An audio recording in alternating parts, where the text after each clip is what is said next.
welcome to The Explainer. Today we're going to talk about that feeling. You know the one, that deep, kind of unshakable exhaustion that just follows you around no matter how much you sleep. It feels like a modern epidemic, and we're going to figure out why. It's such a frustrating feeling, isn't it? You do everything right. You get your 7, 8, maybe even 9 hours of sleep. But that alarm goes off and, bam, that heavy, foggy feeling is right there waiting for you. So what's going on here? That's the big question we're going to unpack. If sleep is supposed to be the ultimate reset button, why does it feel like ours is broken? Well, it turns out the answer might not be where we think it is. All right, so here's the first major insight. The problem probably isn't the quantity of your sleep, but the quality of your rest. And believe it or not, those are two totally different things. I mean, we all get physical fatigue, right? You go for a long hike, your legs are tired. That makes sense. But what we're really dealing with here is something way sneakier: mental fatigue. This comes from the constant stream of attention our brain is paying all day long, thinking, worrying, deciding, and just switching from one thing to the next. And here's the real disconnect. Your body can be lying perfectly still, but your mind might still be running a marathon. If your nervous system has been pinged with notifications and pressures all day, it just never gets the signal that it's okay to fully power down. So that deep recovery, it never really gets a chance to start. And of course, stress is a huge part of this. When you're constantly stressed, your body is just swimming in hormones that are designed to keep you awake and alert. This literally stops you from getting into those deep restorative stages of sleep. So yeah, you can be unconscious for 8 hours, but your brain never gets the profound rest it's crying out for. Okay, so why are we all so overstimulated? Well, just look at the world around us. It's basically designed to keep us in a constant state of low-level alertness. Our world just never, ever turns off. This is such a critical idea. Think about it. In the past, days had clear endings. A factory whistle blew, the sun went down on the farm. There was a definite signal that the day's work was over. And our brains need that signal to switch from doing mode into resting mode. But today, that signal almost never arrives. Our work is literally in our pockets. Our to-do lists are infinite. This creates what you could call cognitive clutter, this constant hum of unfinished business in the back of our minds that keeps us switched on even when we're trying to switch off.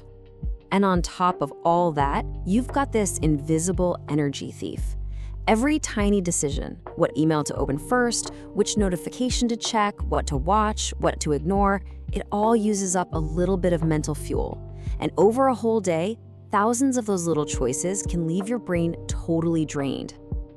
And this quote just nails it. The most important thing to get here is that this isn't about you. Your exhaustion isn't a personal failure. It's a completely normal response to living in an environment that never stops making demands on you. So that brings us to the million-dollar question. If just lying down isn't the answer, what is? What does true rest actually look like? Well, the key isn't just about stopping activity. It's about stopping stimulation. You know, we so often mix up distraction with rest. We get exhausted, so we collapse on the couch and just scroll on our phones. It feels like we're doing nothing, but our brain is still busy processing all that information. Real restoration often comes from something different, like a quiet walk or getting lost in a hobby, something that lets all that cluttered, noisy part of our mind finally quiet down. When you boil it all down, this is what our nervous system is desperate for. It's not just quiet, it's a feeling of safety. The feeling that you can actually let go because nothing is being asked of you. That state is so rare today, and that's exactly why we're all so tired. So real recovery isn't about adding more to your plate. It's about strategically taking things away. It's about creating boundaries for your attention. Maybe that's a little ritual that signals the workday is actually over, or an evening with fewer screens, Or maybe just 5 minutes of sitting in silence, giving your brain permission to just be. And this leads us to our final, and maybe the most powerful shift in how we think about this. We're so used to fighting our tiredness with coffee and just pushing through. But what if we started listening to it instead? I mean, your body is incredibly smart. When it sends you that signal of fatigue, it's not trying to mess with you. It's trying to protect you. It's drawing a line in the sand. It's saying, hey, this is too much. The system is overloaded. We need to power down. And this is the thing I really want you to take away from this. Your exhaustion is not a moral failing. It's not a sign of laziness. It is a completely logical symptom of a human being trying to operate in a system that's just out of sync with our own biology. So try to reframe that feeling. Your fatigue isn't an enemy you have to defeat, it's a message you need to hear. So instead of just pushing harder, maybe start asking, what is this feeling trying to tell me? And what's one small thing I can do today to give my mind the true rest it's asking for? Thanks so much for joining us. See you in the next video.